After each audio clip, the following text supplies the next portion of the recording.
Hello there, I'm John Murray and you're listening to the Football History Boys podcast.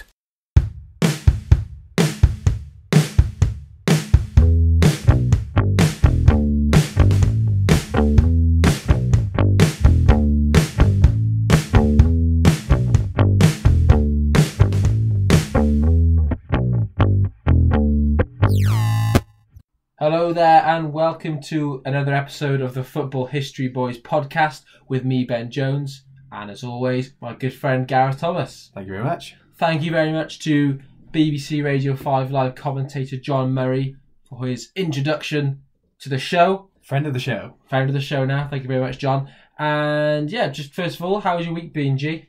Yeah, good.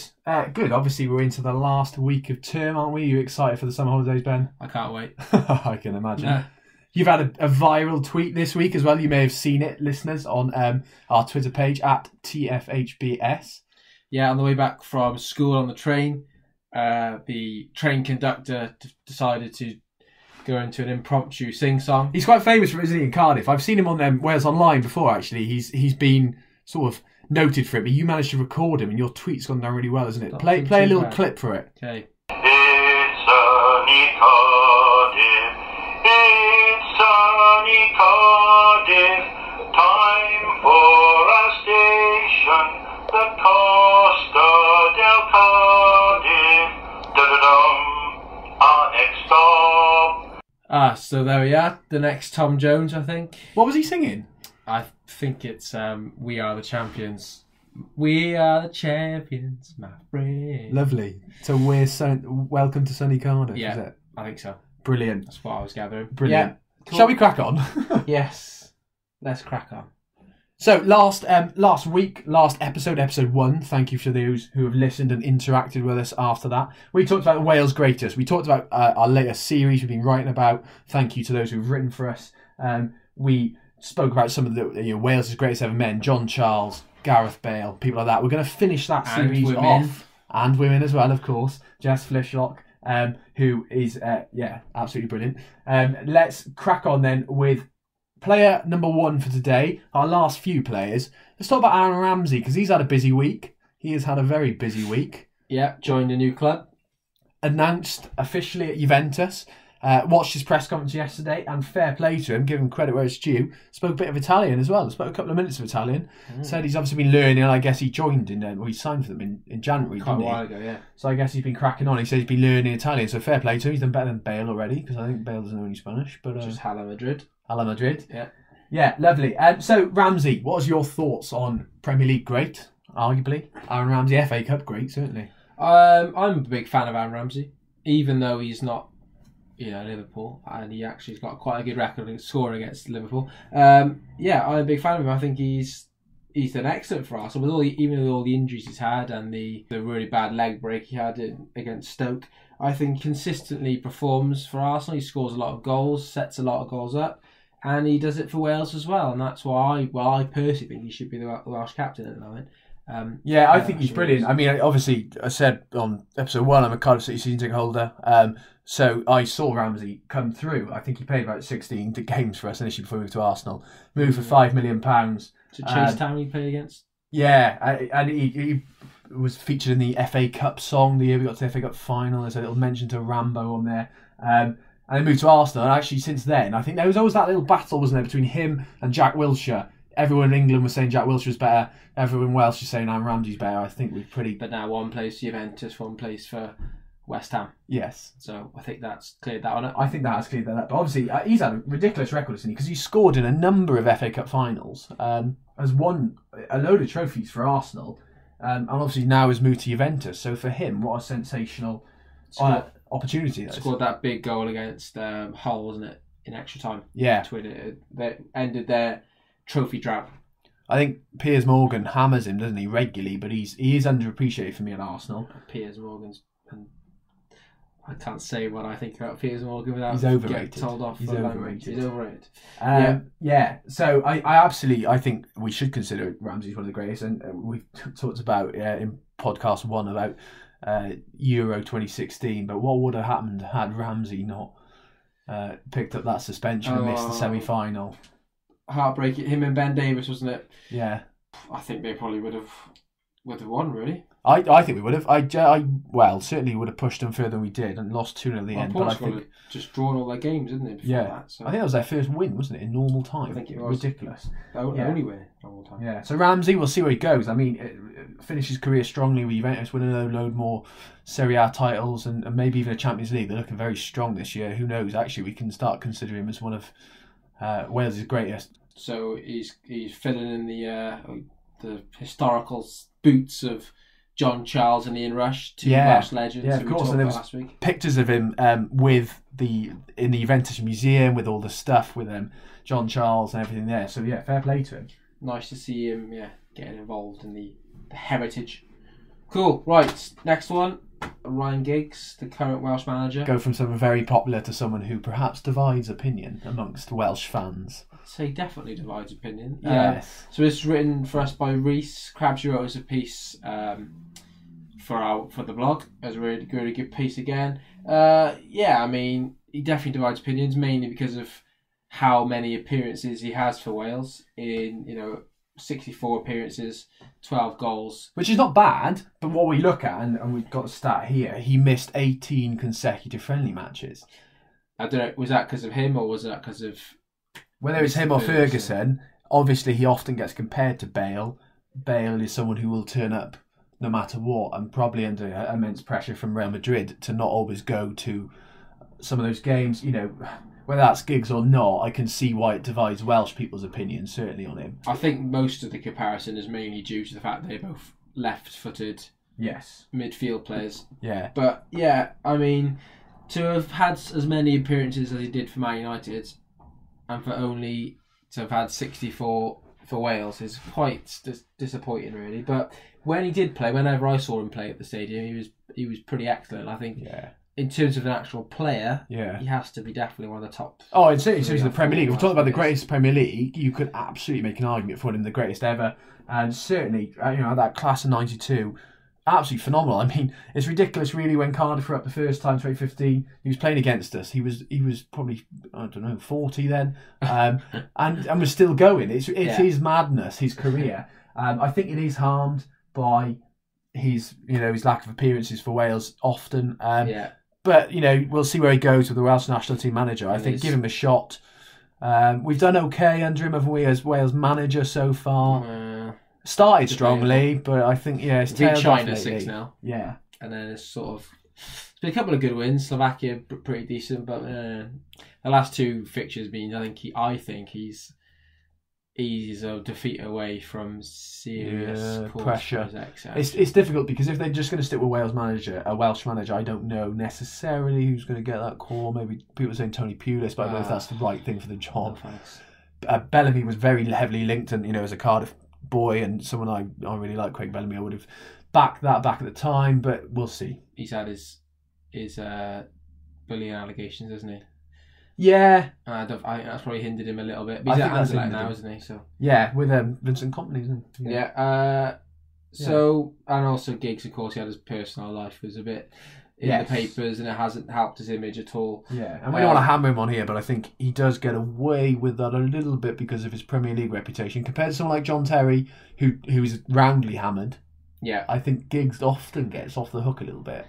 He does a little but we're not here to hammer him. But then, what's he got? 13 Premier Leagues, 4 FA Cups, 3 League Cups, 9 Community Shields, 2 Champions Leagues, Super Cup, 2 World Club Cups, and of course he was one of the main members of that treble winning season in 1999. So you can't knock his record at all. No, absolutely. Talking of Giggs, then let's have a look at someone else. One of my favourite of all time, Gary Speed. And of course, he died back in 2011, and I wrote the article on Speed for our Wales Greatest series, and I said in there that was one of the hardest days I've had, and it was weird because people were saying, you don't know him personally, he didn't play for any of your clubs, but he was the Wales manager, and he was someone who had done so much for Welsh football. As a footballer, he had a fantastic career. He was another Premier League great, without doubt. Huge number of appearances, staggering number of appearances. Almost 670 appearances in the Premier League, and league appearances before that as well, because he played before the Premier League started. So a phenomenal footballer, phenomenal commitment for Wales, 85 caps for Wales, 7 goals, and then obviously took on that Welsh management job and had done a phenomenal job, hadn't he? Wales were languishing 100 and something in the world, and under him he started to turn things around and really bring positivity to Wales. I think that's probably why his death really shocked us even more, is the fact that Wales had just started to improve and we all got on board with, here we go, here's the speed revolution, he's got the golden generation, here we go. This is going to be the time for Wales to finally do what they've promised so many times.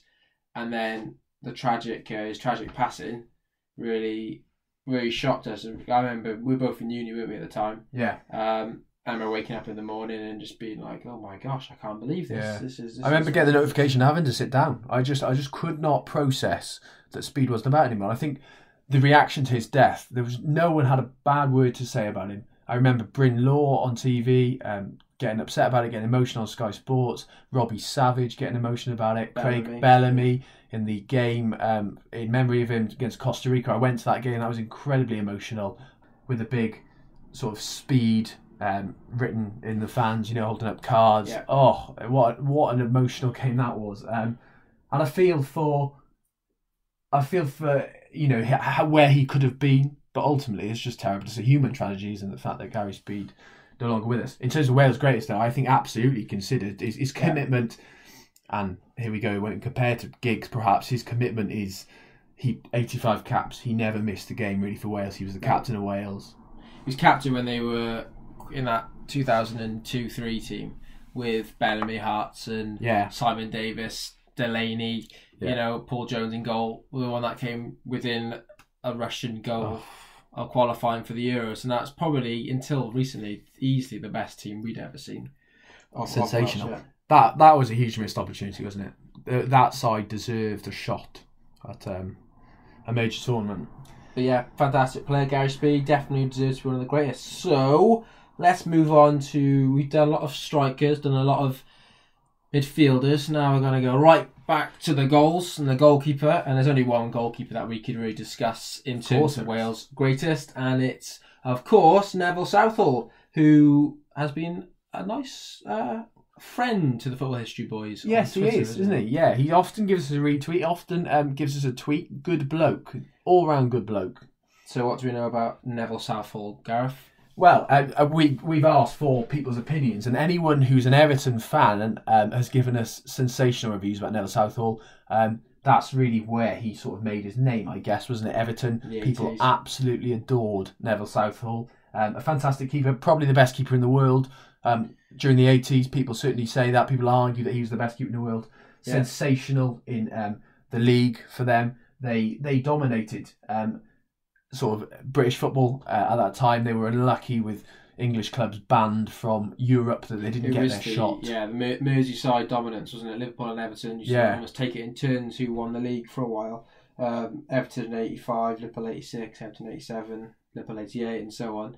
And yeah, like you say, after Heysel, it did maybe hinder Southall's chance of winning a continental trophy. Yeah. But yeah, I mean, until recently, until our good friend Chris Gunter was taken over at the top of the appearances, it was Neville Southall for years, wasn't it? Most capped, yeah. And interestingly, I mean, his commitment to football, again, you can't knock it. He played in the top flight, but also the second division, the third division, the fourth division, the conference, and even in the Welsh League as well, the League of Wales. So fair play to him. He's played all over, and his commitment to football, 713 league appearances in career.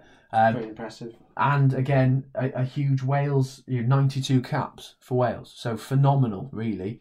I think Neville Southall, friend of the show, as we said, is absolutely considered one of Wales' greatest, and that seems to be an opinion of a lot of people saying in terms of, I know we can talk about the goal scorers or the playmakers, but actually Neville Southall was superb for Wales. It's just a shame he never played in a major tournament, a bit like Ian Rush, isn't it, really? I mean, that's how it goes with all the Wales players, isn't it? It's a shame they never played in Wales major tournament. But yeah, and then off the pitch, he's obviously a very humanitarian bloke, and he's an activist. He's activist in the sort of trans people rights and homeless people as well. He very much plays an active role in supporting them, which is excellent as well. So yeah, fantastic player, definitely the best keeper. I think even better than Lewis Price or. Mate, I'd argue better than Wayne Hennessy, and yeah. I don't think there's doubt.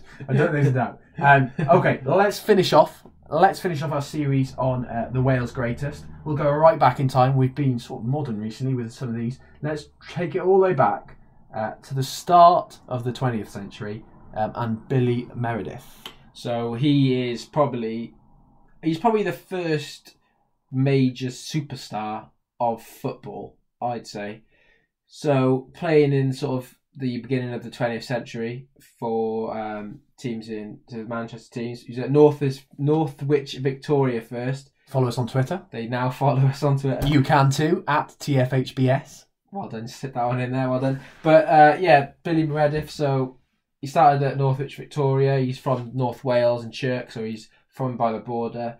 He got snapped up by Manchester City and debuted just before the turn of the century in 1899. Wow. Well, he was still a amateur back then, and he was a coal miner. He grew up, obviously, as a lot of Welsh people did back then, in the mining heritage, and was a miner. So he was playing part-time for Manchester City and part-time as a miner initially. There you go. So, yeah, I mean, he's a superstar because, well, mainly he had a sort of, he had his own image. He used to chew a toothpick in the game, which was like his thing, which is a little trademark thing. So he got Bale these days with his Love Heart celebration. Back then, you had Billy Meredith with a toothpick. So quite different blokes back then. Yeah, and FA Cup winner as well. 1904, he won the FA Cup, and he played 350 games in all competitions for Manchester City. Then did perhaps what we consider the unthinkable now, and moved to Manchester United. Follows a bit of a controversy, didn't it? Yeah, the controversy in 1905 because there was an FA investigation into financial misconduct, and Meredith himself was banned from playing for 3 seasons as a result of an allegation of bribing an opponent. I think it was disputed, wasn't it? It was disputed, but City's name is Manchester United. They had lived for several years in the shadow of the citizens and decided, we'll give him a chance, we'll try and sign him for our team. So in 1906 he was signed, but it wasn't until 1908 that he actually played his first game for Man United. So yeah, bit of a shock probably for the one side of Manchester. Yeah, and then, I mean, not just that. So obviously at Manchester United he'd go on, he'd have a great career. He'd win the FA Cup again. He'd win a couple of the Charity Shields. A fantastic career with United, so he's a United hero too. He moved then back to Manchester City, spent most of his time up in the Northwest, moved back to Manchester City and played a number of times then, obviously towards the end of his career, but returned to Manchester City.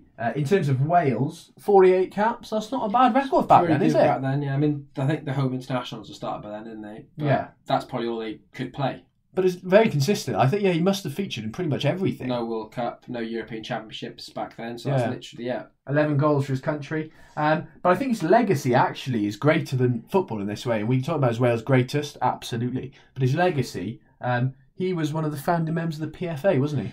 He was, 1907, I think it was. So that was actually one of our 50 most important moments in football history, wasn't it? Yeah. Because it showed the players having their rights. So it was the rights of the player finally coming out and being able to speak up for themselves and ask for more money, which we later see in 1961 with the removal of the maximum wage. So Meredith is obviously, kick-starting these sort of player rights ideas. And they've seen it even before with professionalism coming in. But he, took it that step further and formed a union, which is, at that time, unions... some of them, were smaller and they really started to build them up. Well, he said he got his idea from the coal mines, the miners' unions. That was, his mining background, and he took the idea of a union and said, let's fight for some players' rights. Phenomenal back then, because actually players were ridiculously underpaid. He had to mine initially because they weren't paid enough. And so he stood for that.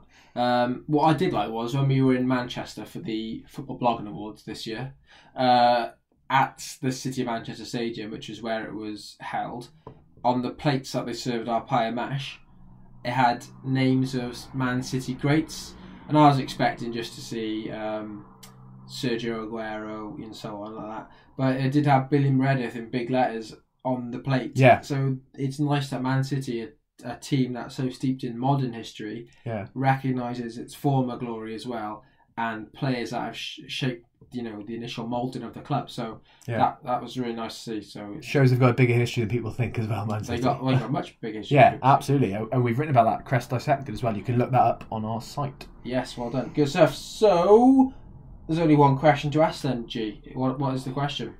Who is Wales' greatest? And that's the question we've asked you this week. So this week we put it out there. We put a poll out there on the Twitter. We had options for you. We had Bale, Rush, Charles, or other. Obviously, we sort of put it down to those three as probably Wales' greatest, and then people could vote on it. We had, here's the results then. So fans said that Bale, 35%. So 35% said Bale was Wales' greatest. 18% said Ian Rush. 6% said other, and we'll give you some of them in a second. But actually 41% of people voted for John Charles. So there we go. Quite close between him and Bale. Really close. And I think we're probably in agreement with that. Some opinions. I don't know, maybe you're not. Martin Johns, who was our old history tutor, helped found the Football History Boys, a good man, Martin Johns. He said John Charles. He was very much John Charles. We've got some other opinions here. Let's have a look. Michael Prosser said John Charles. Barry Lavin said John Charles. Byron Flynn said John Charles just because he was so good as a centre-half and a centre-forward.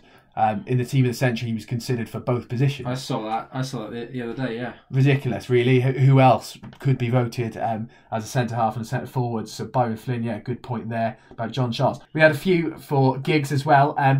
Rob Harris, interestingly, gave a big shout. He's a Wales Online journalist, said, I think Giggs was a better footballer than Bale.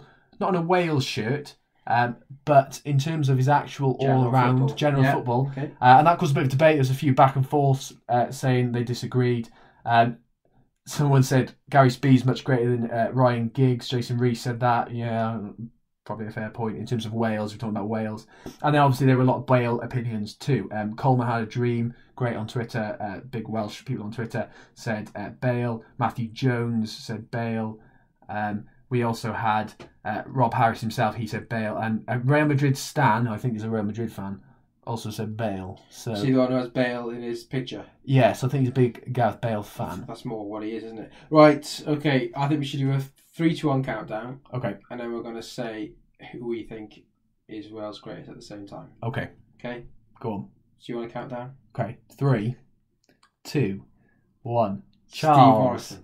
Steve Morrison. Gotta do it. If you want to say Steve Morrison, you've got to give credit to Chris Gunter for that. Okay, true. Right, do it one more time then. 3, 2, 1. Bale. Charles. Interesting. Okay, you go Bale. Yeah. Interesting. Sticking with my man Bale. Interesting. Let's hear from you again on that final thing as we sum up our Wales Greatest series.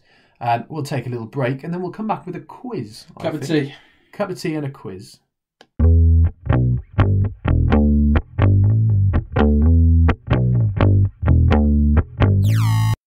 Right then, let's start this quiz. We've got our cups of tea. Do you want to give a shout out to our winners from last week? So, last week's winners, the question was which team in England and Scotland has the longest name by letters? And we had a few good answers. We had Bournemouth and Boscombe Athletic from a few people. Which would have been. Yeah, but isn't, of course, their name anymore. It's AFC Bournemouth now. And the winner was Reece Crabtree and Celtic Vines. Don't think that's their real name. No, that's their Twitter name. And the answer was Inverness Caledonian Thistle. Right, so last week I started a quiz, 100 British soccer quiz questions. But I did realise after we broadcast the episode that the original quiz was made in 2010, which is amazingly almost a decade old now. So a lot of the questions don't work anymore. God, that makes me feel old. Yeah, well, there we go. We would have been, I don't know, year 12 then maybe. Right, so I'm going to do a new quiz for you. It's similar sort of thing, but it's from freepubquiz.co.uk and it's called 40 Awesome Football Quiz Questions. So I've got my timer ready, my 15-second timer. That's all you're going to get. So you got to be quick. First question says, as of December 2018, name the 4 football managers to manage in the Premier League over the age of 70. Oof, okay. It's not Neil Warnock because he's 69, so he's close to it. I'll lock in one, Roy Hodgson. Yeah. Okay. 5 seconds. Goodness me, this is harder than it sounds. Avram Grant? Right. You must be close. There's your timer. So let's... So we go Roy Hodgson. Okay, Hodgson, yeah. Avram Grant? Yeah. Oh, no, but that's your only answer, is it? Okay. He's close, though, and he Okay. would be close. Probably. Yeah, he would be close. Oh my word. You've had your timer, mate. Howard Kendall? Okay, right. So tell you the answers. Go on, tell me the answer. That's really poor. Okay. Roy Hodgson. Yeah. Well done. Sir Bobby Robson. Oh, yeah. Sir Alex Ferguson. Oh. And Neil Warnock. Oh, was Neil Warnock? He was born on the 1st of December. I and thought he's 69. turned 70 last December. So that's why it said as of December 2018, I think. Okay. So there you go. I thought he's 69, but okay. Okay. Next question. Which 2 clubs play in the M23 derby? Timer starts now. I think I've got this. See, this is my knowledge of motorways. I've got a feeling it's Palace and Brighton. So you think it's down south? I think it is. Obviously, the M25 is just... I think it then moves on to the M23.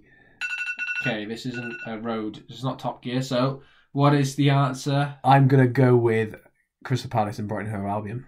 Correct. Well done. That's Thank impressive. I would never have got that. You've only just passed your test. I've only just started driving. Oh, somebody will start time again. Right, okay. Next question. In the 2018-19 Premier League, starting with the lowest, which 3 clubs had the smallest stadium capacities? Well, one of my favourites is definitely on there is AFC Bournemouth's. The Vitality Stadium, or there's been lots of other things, the goal stands over time. So my second club, Bournemouth, I've gone to watch them since I was a boy after a holiday in that area. So Bournemouth, Okay. which I think is 11,000. Correct. And then, well, it would have been Swansea because they were 20,000. Cardiff were okay with 32. So I'm going to go with, I think Huddersfield is reasonably small. So I'm going to go with Huddersfield. And then as a third, I think Turf Moor is reasonably small because I think it's something ridiculous like 22,000 and Burnley is only sort of 70,000 people live in Burnley and 22,000 attend it. So it's something ridiculous for their population, like a third of the population attend it. So I'm going to go with Burnley, Huddersfield, and I'm going to go with Bournemouth. Okay, so Bournemouth, smallest. Yeah. Just 11,464. Smallest ever, surely. That's very small.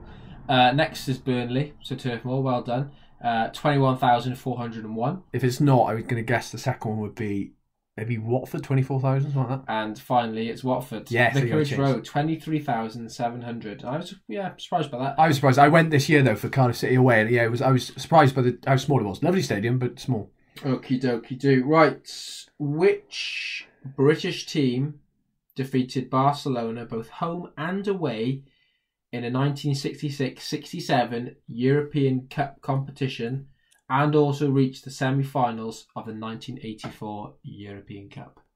I know, I've got it.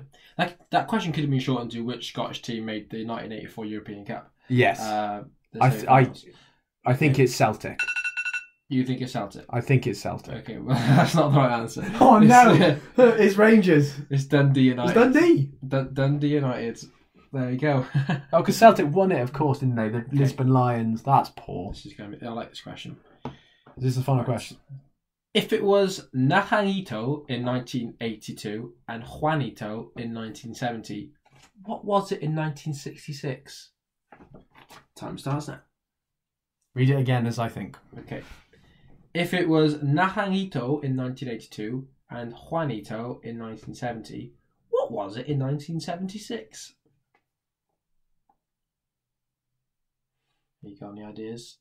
I think maybe, so initial thoughts, maybe referring to the mascot. I'm going to say World Cup Willie. Correct. World Cup Willie, yeah. Oh, World Cup mascots, good. World Cup mascots. Can you name any other World Cup mascots? I can't think. There was a cool one, wasn't there? I think was the Korea Japan. Korea Japan had a They had cool loads, one. They had about 6 and they were like 3D graphics. No, I can't think. But there's been some cool ones over the years. But yeah, World Cup Willie is a famous one, isn't he? There was France 98 had a cool one as well. It was like a chicken, I think. Yeah. I think he's a chicken. Yeah. He's a cool looking chicken, isn't it? Yeah. Yeah, I remember him from the 1998 Road to World Cup FIFA game. Yeah, that's why I know him. Incredible. With Blur's Song 2 playing in the background. Right, so question for the listeners. Billy Wright, the first footballer in the world to earn 100 international caps, spent his whole career at which football club? That's the question. That's a lovely question. And Sure if you you know know the answer, get in contact at TFHBS on Twitter, @TFHBS on Twitter, or look us up on Facebook if you're a Facebooker and not a Twitterer. Yeah, or you can email us at thefootballhistoryboys@hotmail.com. Or you can text one of us if you know us personally. You could too, yeah. Okay, right. Or you can just shout at us in the street if you see us as well. That'd be great if that started would be happening. That'd be quite nice, actually. Right, that's the question. I'm sure you know the answer to that one, but I skipped it, so you can have a hard one instead. Oh, lovely. Okay, which historical match would you go back and watch live in the stadium if you could? We've had a load of different answers, and we'll go through some of them So later. like a football TARDIS. What would you go back in time to see? What match would you go and see? What's your game first, Gareth? And I'll ask you some questions. So mine was quite a popular one. England 3, Hungary 6, at Wembley Stadium on the 25th of November 1953. 1953, England versus Hungary. Good game. Well, that was actually going to be my original choice as well, but you got there first. Yeah. Right, this actual game, I think learning about this game when we were in university is one of the reasons why we kept the blog going so much, because we were so fascinated by this one match and how much it changed society. It changed football, but it changed society as well. Exactly. So what can you tell us? So first of all, 1953, England-Hungary. Hungary these days, we're thinking not that great. Yeah. hhtkhy with his joggers on. They did beat Wales the other day, but yes. Harking back to the olden days, nostalgia. I think England were probably the best team in the world, and what I think we've realised is that people back then thought that as well. Yes. To some extent, still do. Just after the war as well, we've got the communist Hungary on one side, and the staunchly US favouring England. So obviously there's a bit of a Shall I give us a bit of context? Go for it. So, we've written extensively about the 50s. You wrote an article, didn't you? Football's finest decade, the 1950s. Question mark. But I think you argued within that it probably was. Yeah. Find that on our website, again, thefootballhistoryboys.com. Football's finest decade. And for a number of reasons. Not just British football, but everywhere. So it's post-war Europe. Recovering. The world was recovering from war. And actually, in this country, in Britain, domestic football was in a superb state. Attendances were through the roof. You look at many attendance records of many clubs, even today, they were set in the 50s. We've actually written about that as well, haven't we? Post-war reconstruction. Yeah. How football was a source for people to enjoy themselves after the war. They had all this money spare, because rationing was still going on for a while. And they had all this extra spare money, and they spent it on going to football. Yeah, absolutely. And even the 94 year Olympics, we talked about how that was a way to get people back into sort of normal life and feeling good about themselves. So sport really helps. Let's look at 1950 then. 1950, it's a World Cup. The first World Cup after World War II, a chance to get the world back together on the same page. What happens? It is England's first shot at a World Cup. They've not been interested in 1930, 1934, 1938. They've rejected it. The old FA chairman said it's a nonsense. FIFA are a nonsense. We invented the game. We want nothing to do with it. It's ours. It's ours. We're the best. We don't need a World Cup. Because they want to lose their crown. They thought they were the best, and they want to lose their crown. Definitely make comparisons to the modern way of society as well with that kind of attitude, can't we? Yes, yeah, we can. So what happens is, another thing we've written about is the Miracle on Grass. Hosted in Brazil. Belo Horizonte. England do attend. And what they faced with is a USA side who don't take the game as seriously as England. They're baseball, they're American football, whatever. And so England are expected to thrash America. And in 1950, England lose 1-0 to the USA. Yeah. It wasn't a Rob Green own goal. Remember that? That was funny. Oh. That was funny. But it was so significant. I remember being told this in university when we talked about it. It was misprinted in British newspapers because it was sent over. Obviously, the scores were being sent over by telegram or whatever. And England had lost 1-0, and newspapers printed it as actually England won 10-0 because they thought the one should be England's column. They couldn't get their heads around the fact that England had lost. And then they lose to Spain a few days later, and they're out of the World Cup. England had dumped out the World Cup, and suddenly this mentality of England are dominant, England are the best, is starting to slip a little bit. Yeah. So we get to 1953, the year of the Matthews final as well. So one of the most famous games at Wembley came just before. Stanley Matthews didn't score in that final, but he ran the show and he set up Stan Mortensen for his hat-trick. He was obviously England's finest player at the time. And they come the Hungarians, who were on a good roll of themselves at that time. Yeah. They think they'd won the Olympics 52. They turn up at Wembley and they say, let's play the English. They've beaten everyone before. England think, you've beaten everyone else, but you're on our turf now. You're in old Blighty. Yeah. You're going to get a thrashing. Well, England had never lost at home, had they? England, at this point, had never lost a home international. They had lost to the Republic of Ireland, and so some people may say they've lost to a foreign team. But they never lost to a team sort of from continental Europe or beyond. Sorry, the British Isles. Yeah. They were never supposed to lose this game. Hungary rock up. There's reports of players calling Ferenc Puskás just a little fat chap. Just total disrespect, really, for their Hungarian opponents, who, as you said, had built a bit of a run. But England were never supposed to lose this. That Hungary team featured the likes of, as we said, Ferenc Puskás, who's now got a FIFA award named after him, the Galloping Major. 84 goals he scores in 85 games for his team, for his nation. Sandor Kocic, 75 goals in 68 games. That's a stunning record, isn't it? At Barcelona, he was, wasn't he? Puskás, Real Madrid. Kocic was a Barcelona. Nandor Hidegkuti as well, who had a very good record. So they were boasting some good players. And so on that November night, they play England. That November night. England featuring Stanley Matthews, Stan Mortensen, as you said, Jill Merrick, who's a phenomenal goalkeeper at the time. Billy Wright, there we go, captain of the side, and Alf Ramsey, who obviously goes on to manage England in future. And England lose 6-3. Ridiculous. I was looking up some of the highlights of the matches, some of the newspaper reports. Hungary score after 1 minute, so that's not going great for England. No, it sets the tone.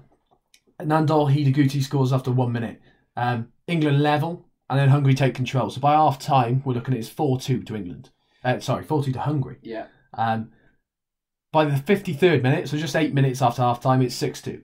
Yeah. Ridiculous. Hidegkuti nets his hat trick. Puskás has got 2, and Brozic nets 1-2. That's a great goal, that one. I think the most famous goal is Puskás's, I think it must be a second, where he does a drag back. Yes. He drags it back and defender just goes flying and just smashes it in. And you can imagine being at the time, seeing these Hungarian players with all these skills and this.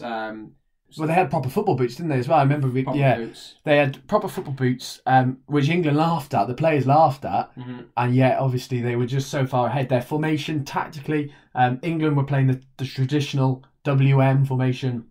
Hungary had thrown out the window by then, and they're playing a 2-3-3-2, and it totally changes football, really. In that game, Hungary had 35 shots, and England had 5. 5? Blown 3? Yeah, which is not bad, is it? Not bad. In front of 105,000 people at Wembley, this must have just blown people's minds. I got a couple of quotes here. Go on. From the game. Jonathan Wilson, who writes Inverting the Pyramid, very, very famous book, he says, for many, this was not the moment at which English football began to decline, but the moment at which it was recognised. So it was when people first really woke up to the fact we're not the best. And in another one, it says, England were beaten by a foreign invader on British soil. So that's obviously keeping with the rhetoric of wars being through. And then it carries on. England can be proud of its past, but must awake to a new future. I remember actually writing about this in one of our university essays in the third year, and needing to find a quote to support some of the spiel that I'd written. and this was the perfect quote. I was like, oh my gosh, this is amazing. I can use this for anything now. Yeah, and it does change things because England go back in May next year, don't they? The May of the next year, so 6 months later. And they lose 7-1 away in Budapest. Mm-hmm. They lose and get battered. This is revenge, and we're going to go and take it on Hungarian soil. And they get battered 7-1. Criminal that Hungary side didn't win a World Cup. They lost, didn't they, to West Germany in the Miracle of Bern. Absolutely criminal that side didn't, because we love that side. We've talked about it as our favourite ever side, and there's a book by Jonathan Wilson who's talked about it coming out in September. I can't wait to read it, about that side, that Hungarian team, who were just phenomenal. Just changed football. Yeah. Changed football the way it was done. And interestingly, Alf Ramsey credits that side as part of the inspiration for the 66 World Cup win. He says that the way they played, the way they trained, the tactics, the way that lots of those players were from Honved, one club, influenced him to take players from one club, West Ham it was in England's case. Mm-hmm. So it played a huge part, but it would have absolutely just shocked people. Think about on the 10 o'clock news, as we would have now, this shock that it happened. Well, there's that thing, isn't there, that after the war, England was the sick man of Europe, and he used to think of itself as the superpower. We had the empire and so on. And after the war, it was pretty much a reality that it was the USSR and the USA, the two major powers of China as well, growing.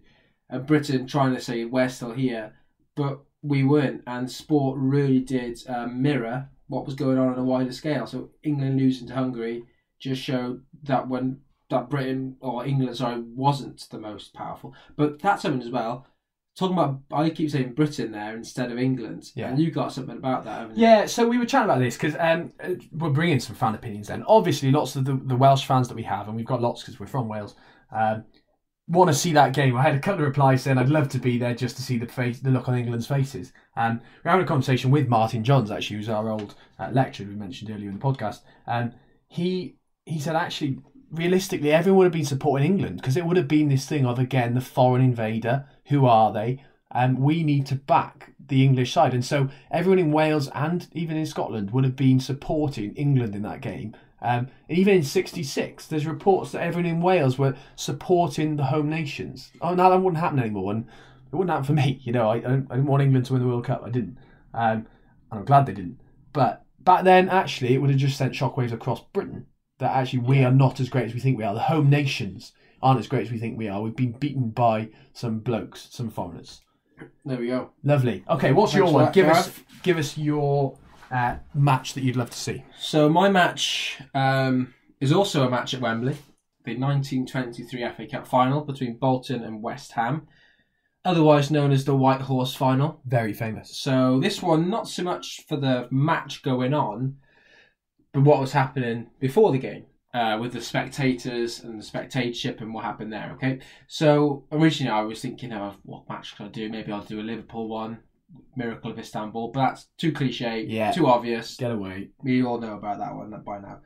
And I'm sure there's a lot of football fans who are sick to death hearing about that one now. Right, so 1923 FA Cup final, Bolton and West Ham, played in April, back in those days, the end of April, so not May.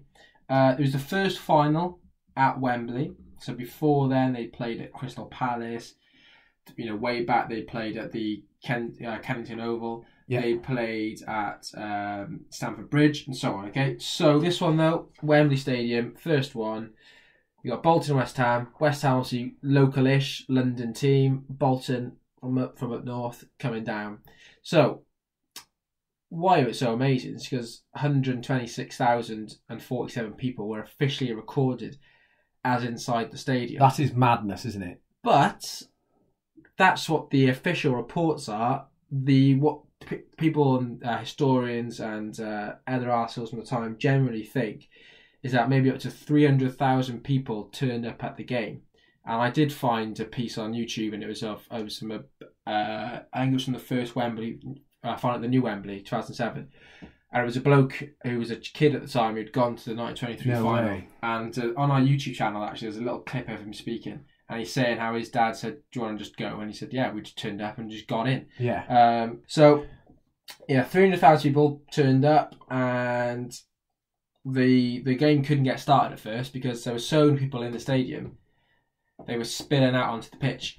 and there was big crowds on the pitch, and they had to try and get him back. And there's this famous image, a lot of police horses coming in, especially this white horse. And there's a really famous picture, isn't and there? they're ushering the fans back over the line, and in the end, you just got a ring of football fans around the edge of the pitch, which you just wouldn't see that these days. But back then, maybe a bit more common. So what I did look at, I thought, how did they get away with this?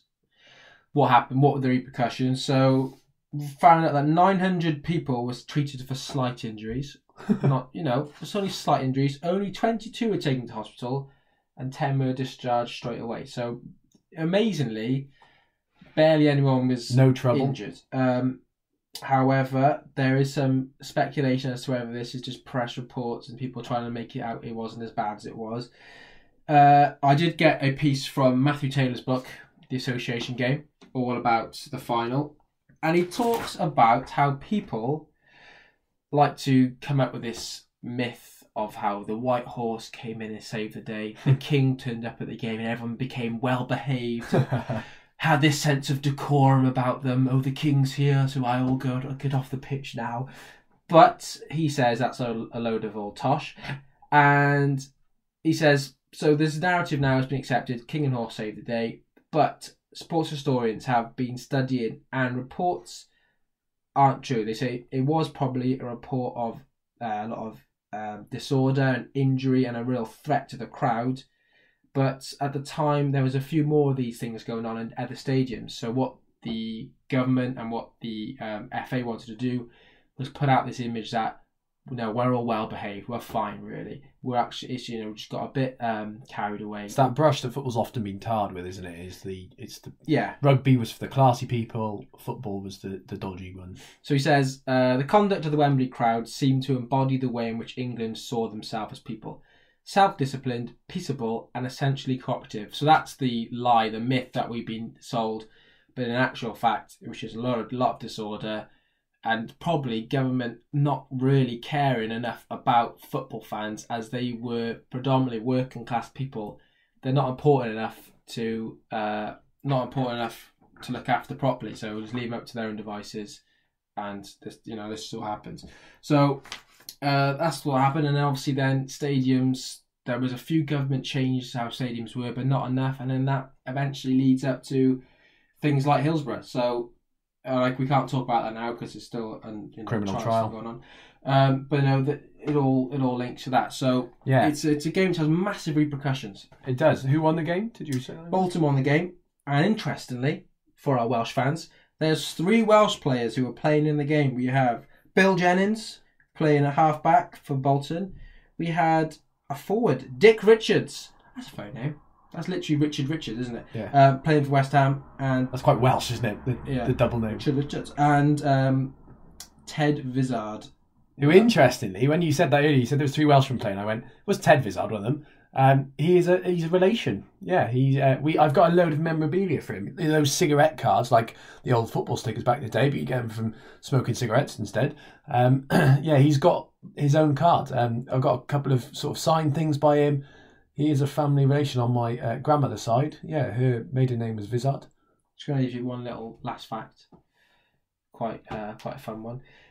The rider of the White Horse was offered free tickets to subsequent finals at Wembley, but he had no interest in football and did not attend any of them. So there you go. Wow, good fact. And the footbridge outside the new Wembley is called the White Horse Bridge. Legacy. Okay, so here are some of your answers. As we said, we've been asking all week since our first podcast. What do you think at home? John Murray, friend of the show, John Murray, as you heard at the start, he said he apologised it was a classic, but he said as a commentator he would have loved to be at 66, the final, 4-2, see that great day. I also asked him what's the best match you've ever commentated on, and he said England beating Colombia on penalties. Famous moment, I'm sure, for many years to come. England break that penalty hoodoo, and he was commentating that day. Martin Johns, mentioned him before, 1927 FA Cup final, he said, one of them. Cardiff winning the FA Cup, a Welsh side winning it. 1958 Brazil versus Wales, mentioned last time, Ivor Allchurch playing in that. We also had the very first football match, It's a great shout by Adam Bateman. England versus Scotland. Yeah. 0-0 though, so it might not have been the most entertaining one. But historic nonetheless. But yeah, seeing how the rules were back then, and how what people were wearing and things would be very interesting. Oh, we had a common one: Wales-Belgium at the Euros. Yeah, that's 3 people there: John Lavin, Reece Crabtree, Matthew Jones. Yeah, I think for Welsh people, and for me, I watched it in the fan zone. It was sensational, but I would love to actually have been there. Yeah, absolutely. Oh, it's a good one. This one, I think, was a game which a lot of people were probably thinking about, was Brazil 2, Italy 3 at the 1982 World Cup. We have More Than a Game 66 tweeted us that, and I met him actually at the Football Collective in November. Very nice man. That's a game I think with just the Brazilian team, Zico, Socrates and so on, just a fantastic side. But they lost to Paolo Rossi's Italy. And he said to see the best lose is a special occasion, which absolutely is a great point. To see the best, the favourites lose at something, and often it's normally a good match, isn't it? It's normally a good match. Well, so yes, we had Outside Right, who are big TFHB fans, France versus Germany, the 1982 FA Cup semi-final. 4 extra time goals, must have been sensational. And that famous takedown as well by Schumacher. Yeah, good one there. Oh yeah, we knocked him out. We got a couple of Liverpool fans here. Tom Williams says he'd go back to Istanbul 2005, as we've mentioned on the show already. I think that's fair enough. He'd go to Rome 77, so the first Champions League or European Cup they won. Or, for a wider football watch, he'd go to watch Maradona run the show in 1986. Yeah. Oh, interesting here though. So, Somnath Seguta, really interesting one. I didn't realise this. Hungary versus Uruguay. There's that Hungarian side we talked about from the 1954 World Cup, because that was the first World Cup match that Uruguay had ever lost. Oh yeah. No recording of the match exists, because obviously they won in 1930. They didn't appear in the next ones, and so they're in. They won in 1950 as well. Yeah, and they won in 1950. So of course, 1954 they were unbeaten in World Cups. They faced that famous Hungary side that we talked about, and they lose. There's actually another game in that World Cup which I quite like to see, and that was the Battle of Bern. So we got the Miracle of Bern, but the Battle of Bern happened in the quarterfinals between Brazil and Hungary, and apparently it was just a very feisty match and a lot of naughtiness going on. We got, let's have a look, Rosalind Biscon. She says the toss-up between the 66 Cup final and the Bath Women's Sunday Kickabout back in the 18th century. Don't know a lot about that, but it sounds... So I think it's one of the first times women must have been playing football. Yeah. Which I think, very interesting. Jess on Twitter as well said England women versus Germany women in the third place playoff in the World Cup 2015. Obviously, Phil Neville thinks that that's a nonsense, but it certainly wasn't. They won. Phil Neville's a nonsense. Sheffield FC scores. They said, do we have to narrow it down to one? We'd go for the first game against Hallam FC on Boxing Day 1860. So that's one of the first ever proper games of football, Sheffield FC against Hallam FC. Because obviously Sheffield FC were one of the oldest clubs, aren't they? The world's oldest football club, and they claim that. And they support them, Sheffield FC. And I'll go for one more. Let's go for Ian Iguana. He's gone for the 1974 game at the Olympia Stadion. We'd love to have seen that. Muller's last goal for the national team. Class player. So that's obviously a German game there. Must be Germany Holland final. Yeah. And I hope Ian Iguana is his real name as well. I hope so too. Lovely. Let's take one more break and then we'll come back with my quiz and we finish off. Brilliant.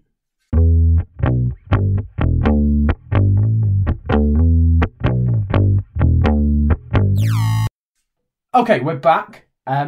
Guess the year. It went down quite well. I didn't know how it would go last week, but I quite liked it. I enjoyed Guess the Year last year. Good. Last year? Last week. This week. I hope you enjoyed it too and play along. So here we go. Guess the year. Nice and random. I'd like to see how you do on this. Okay. Number 1. Linoleum is patented and trademarked in the United Kingdom. So lino. Linoflorin. Okay. In December of this year. 1954. Random. Okay, 1954. Was that random at this point? Is there any? I'm thinking after the Second World War, consumerism. Fine. Question 2. The first section of the London Underground Railway from Paddington to Farringdon Street officially opens in January. Okay, so I'm pretty much way off. So 1863. Okay. Question 3. P.T. Barnum, this is the bloke from the circus, the Greatest Showman, the show, or the film is based upon, stages a wedding in New York City of the famous Tom Thumb, named after the English folklore, Tom Thumb and Mercy Lavinia Warren, both whom had dwarfism. So he stages this wedding, obviously commercialised wedding. What year? I thought it was a bit later, 1880. Question 4. Yorkshire County Cricket Club was founded in the Adelphi Hotel in Sheffield. 1870. I'm just going in the middle of the other two. Good. Some people may know this, so fair play to them. Number 5. Abraham Lincoln, so this may help you, signs a document called the Emancipation Proclamation. So basically what this does is, during the Civil War, he signs this thing to say that if we win the Civil War, we're going to abolish slavery. And in that document, it says 3.1 of America's 4 million slaves will be free, and actually immediately frees 50,000 slaves. So I'll go back to my original one, 1863. Is that knowledge or just guess? Well, the American Civil War is 1850s, 60s, isn't it? Okay. David Lloyd George, Britain's only ever Welsh-speaking Prime Minister, is born. Got a picture of him by there. Good. When's he born? He looks quite old in that picture, and that's the 1923 FA Cup final piece. 1860... 1870. Again, I'll go back there. Okay. In June, there's only 2 questions left. In June of this year, the Arts Club is founded by Dickens, a guy called Anthony Trollope, and Frederick Leighton, and others in London's Mayfair area as a social meeting place for those sharing their work and interested in the creative arts. Well, if I know my Trollope, I'm going back to 1863. Okay. So I reckon your next clue is going to be something to the FA. Question number 8.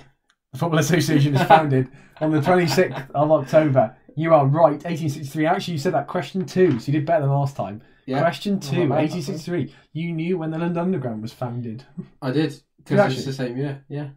Same year as the Football Association, as you just read out to us. Good knowledge. I hope you had fun at home with that. But the liner one really threw me off. Yeah. I was sure that would be more. I was surprised by that, wasn't I? Liner. Yeah, I thought there was plastic in liner. Yeah. There's not, is there? Well, maybe not. Must just be wood. Yeah. Or am I completely off? I don't know. Cool. Right. So I think we've almost come to the end of this podcast. But Gareth, we've just opened up our Fantasy League. Yeah, I'm a massive fan of the official Premier League, the FPL. So am I. Fantasy Premier League. Well, Ben's not very good. I'm not very good. I often do quite well. You give up often, don't you? No. You often give up. I actually had a resurgence last year. I gave up in the first few weeks because I had Thibaut Courtois on my team for 5 weeks and he had left. So he got me no points. But I was last in our league in about February and I came 19th in the end, so I went up in 9 places. Good. Well, this time hopefully we'll keep you up to date with it. We'll have maybe a regular in our podcast who's doing the best. Just to let you know, it'll be on our Twitter. But if you have got that their FPL website, join our mini league. The code, I'll give you the code hhtkhy, and obviously I'll tweet that too. But come and join our mini league. Lovely. Yeah. Does that bring us to a close? I think it does. Make sure you follow us on Twitter, as we've said before, at TFHBS, or like us on Facebook, or just check out our website, the Football History Boys. Send us an email, just talking to us if you want. Yeah, I'd love that. FootballHistoryBoys@hotmail.com. Lovely. Thank you very much, Ben. Thank you very much, Gareth. Thank you very much for you guys for listening too. We will see you next time. Thank you.